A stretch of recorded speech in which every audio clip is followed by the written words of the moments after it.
All right, a little bit of unboxing here. Been buying the parts that I need to put new gauges in. I have those in a separate box. Bought an oil pressure gauge. I had to buy a universal. I couldn't find a John Deere specific one. It wasn't ridiculously expensive. Oddly enough, I bought this, and then I found the one I previously bought, so now I have two. I'll put in whichever one fits. I kind of like this one that I bought second because it looks to me like I can make the copper tube anytime, any length I want, and cut it. The other one looks to me like it's pretty much a set size, and it's a very, very small tube. This one looks quite a bit more substantial on the Bosch.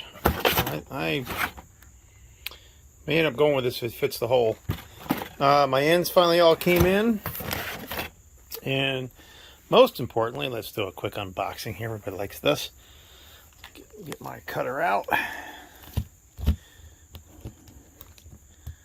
and we will open this up and put this down. All right, let's open her up.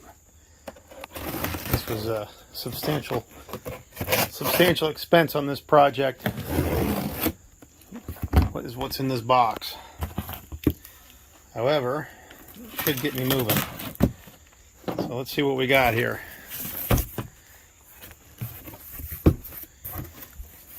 There is my hose, all the measurements that I did.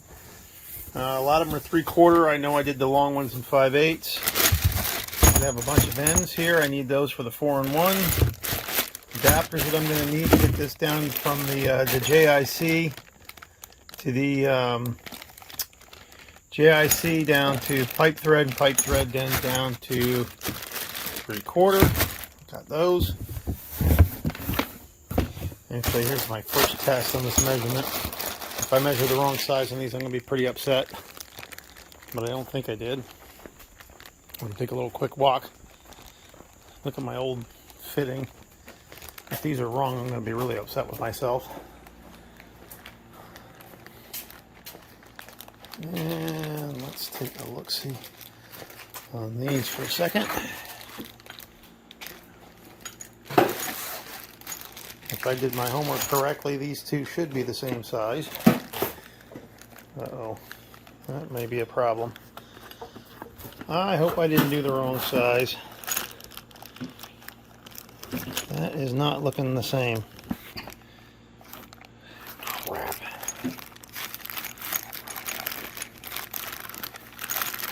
What size are these things?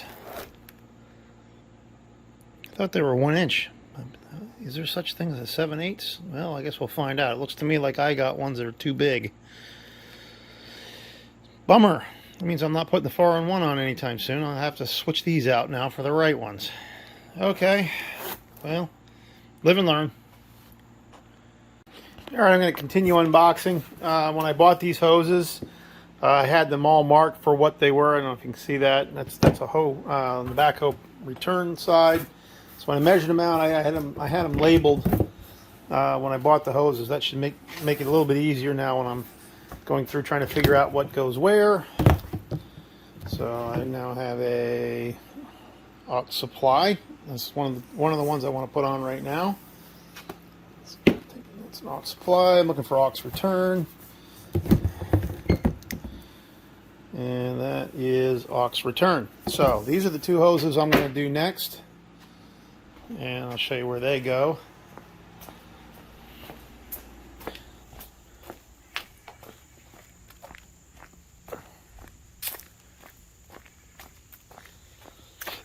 So these are the two main hoses that are going to go back here. I don't like the looks of those, so I bought new ends. They're going to go on here, and I'm going to put those in. And I bought all 4 new ends I ended up having to, so that I can hook up the backhoe, and all the ends will all marry up and match up. So let's go get the ends put on these, and then I will back this thing over the grass and get a bucket under there. When I take those ends off, I don't know how much hydraulic fluid I'm going to lose. I hope it's just what's in the hoses. Get these replaced, and as an aside note, This is how you take your John Deere and make it look like a case. You put some rusty metal primer on it. I wasn't really going to paint this machine. At least that wasn't my intention, but since I'm going to be running hoses over top of this area, and it might be a pain to try and paint them once there's hoses on it, I decided I would at least would spot it in here over these few areas where some hoses may run along it for the 4-in-1. So this won't look like a case for very long, because once that dries, I bought some John Deere yellow that I'll put over it. Well, here's a not shocking revelation to anybody who's ever tried to paint something. John Deere yellow that you buy is not John Deere yellow. That must be John Deere lawn and garden yellow, because it's certainly not industrial yellow. I put it on there just for protection for now. This is going to get painted with the right color at some point. I mean, that looks like crap. So I'm not too happy about it. I just threw it on there to see what it would look like. We're definitely gonna figure out what John Deere industrial yellow is and get that substituted in. I'll just paint over this. That looks terrible.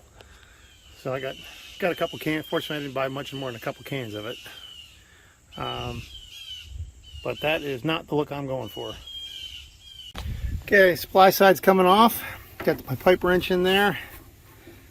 Got my adjustable. Whole hose turns. Not much I can do about it. So I'm just going to thread it here, and we'll thread the new one on. So here we go. Hopefully I can get this loose enough I can just take it out with my hand. I don't think I need the pipe wrench anymore.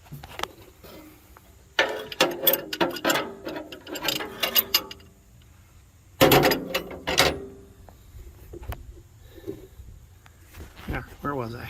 Ah, there it is.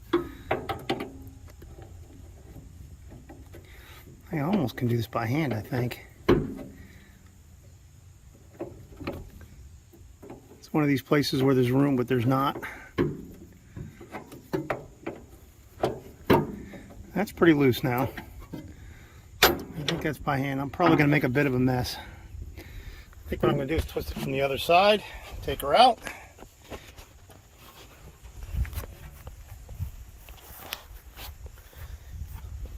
I realized later that these are 1-inch fittings. It's pretty big. Got my bucket here to catch oil.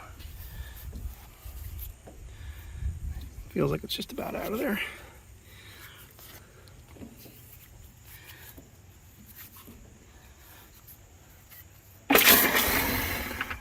There's some pressure on it.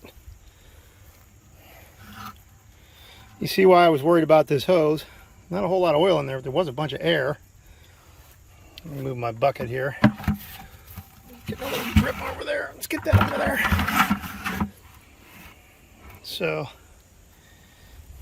you can see this hose is in pretty bad shape. It was kinked here and almost fraying. So that's why I wanted to make sure that I didn't... this is why I'm replacing these things. Because if that lets go when I'm using the backhoe or anything with this machine, you know, it's going to be a pretty major undertaking, because then you've got hydraulic oil everywhere, and you've got an implement that doesn't work. The front bucket won't work. None of the hydraulics will work.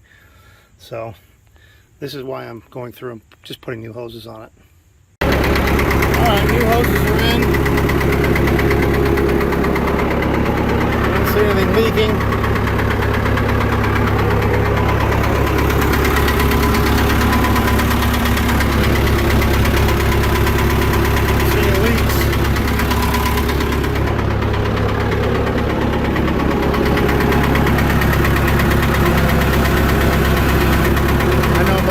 Hydro fluid.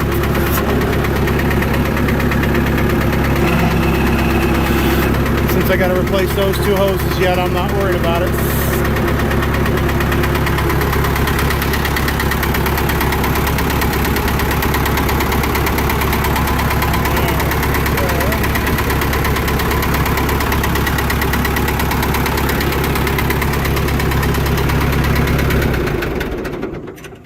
Since I have to replace these two hoses yet, I'm not going to worry about filling up fluid, but as soon as I get them replaced, we're going to put a lot of fluid in this thing. And then all the machine hoses will have been replaced. Be good. All right, on to the next. All right, I'm I've looked up the correct proper John Deere construction yellow paint code, and I'm going to be getting the correct paint. I can't stand this. I can't deal with it. I've got some of this. I've got a bunch of Caterpillar yellow for that machine. I don't want to use it on here as a temporary, but we had accidentally bought some school bus yellow, and I'm just gonna, let's see if this is even at least a little closer. Yeah, definitely. Actually, oddly enough, I put this on here. Now this machine's got lots of years and lots of paint. I think this thing may have been painted school bus yellow by somebody, because that is almost matching the original paint. That's crazy. Man, that almost looks like the original paint. This might have been a worthwhile pursuit, because I can get this stuff by the gallon for nothing. TSC. If that color is that close, I might go with that instead of traditional John Deere construction yellow, if it's that good. All right, let me paint this up and we'll see what it looks like. All right, I got the tilt cylinder hoses run last night. It was a bit of a pain just because the stuff was so old. I don't think it'd ever been off, but I got them on there. The school bus yellow definitely looks a lot better than the bright yellow that was there. I think that's going to become the color of this whole thing. So today I rigged up my long lines for the 4-in-1. I'm going to put the expansion plugs in. We'll take that plug and that plug out, and I will put in my fittings, and we will then go ahead and get our lines run. If I figure out what I did with my fittings. Must have left them in the shop. So I'll put the fittings in. We're going to route these lines. I don't have brackets for them, but I think this is what I'm going to do. 5/16 bolt, and I'll put it in here, and I'll drill and tap it, and we'll have a holder, and then I will figure out how I'm going to affix it here. I don't think I want to drill into my arm. I may take some stainless steel zip ties and then just zip tie these lines on it. We'll see if that works. I can always get weld-on brackets if I have to get them. And see, it'll run under there, and then I probably will drill in and tap into this. We'll put a keeper there, and then I'll run the lines again up top and then over, and then I'll be ready to put the 4-in-1 on. I've already put my ends on the hoses, so next I'm just going to go, oh, there's my things. Go ahead and put in my plugs and get that going. So take out a plug.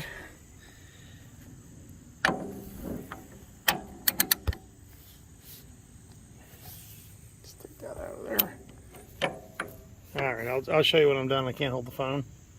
All right, fittings are in.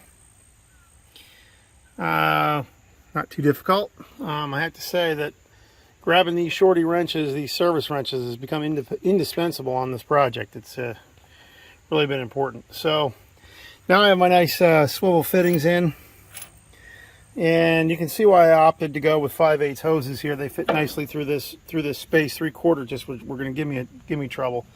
So I'm going to spin these hoses on, then I'm going to begin routing them and figure out where I'm going to do my mounts. Debating whether I wanted to go through this. This is technically, even though it's a grab bar, it's actually a light protection bar. You're supposed to put a light here. I'm trying to debate whether I want to go up, maybe route behind the light. I've seen people run them through here. I suppose I could run it through here, maybe behind the light. I don't know if I do that, because I am going to mount lights here. But I'm just trying to decide on my routing. I kind of think if I come up behind these lights, I'll be okay. If I come out and just come straight up, and then that'll give me a pretty good run to come out here. I need to have a little. I think I need a little extra here just so it can go up and down. I think that's what I'm going to do. All right, I have the lines connected. I have those connected. I'm kind of low on fluid, but I'm gonna test the hydraulics here. Second release.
have drilled and tapped my first hole.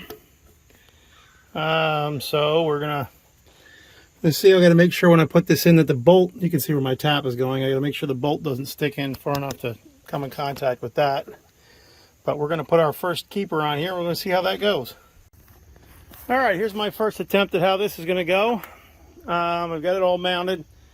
Drilled and tapped some holes. I just simply, for the moment, zip tied this here with a plastic one. If this looks okay, I'm probably going to put a stainless one there instead. But I got this running out. Connected here. The zip ties will stay. I'll trim them off. I'm not touching anything here. I put another mount there. I already, in my experimenting, ran this thing and managed to chafe one of my brand new lines already in here. So I had an old piece of radiator hose that's reinforced with ribbing, so it's very hard. I decided to treat this just like electrical lines with split loom. I didn't have any way to put that under there, but that should, in theory, protect the lines under there. There's plenty of room. I'm not worried about the piston hitting or anything. There's plenty of room. And then finally, drilled and tapped one more connection here, and then those will connect to the 4-in-1. Hopefully that's tomorrow. I'm going to be calling it a day here, but I'll put some things on here to attach this. Like I said, some strapping or something, and we'll get that to stay on there. And I know this goes all the way up and down. I did put I don't have hood latches, but I did manage to rig something up inside here to at least temporarily hold this hood down. It was catching on my new lines. But so far so good. At this point, I've passed all my leak tests and everything. Now seems to be solid. I would call the machine side of this, as far as the hydraulics, for now, I'm going to call that done.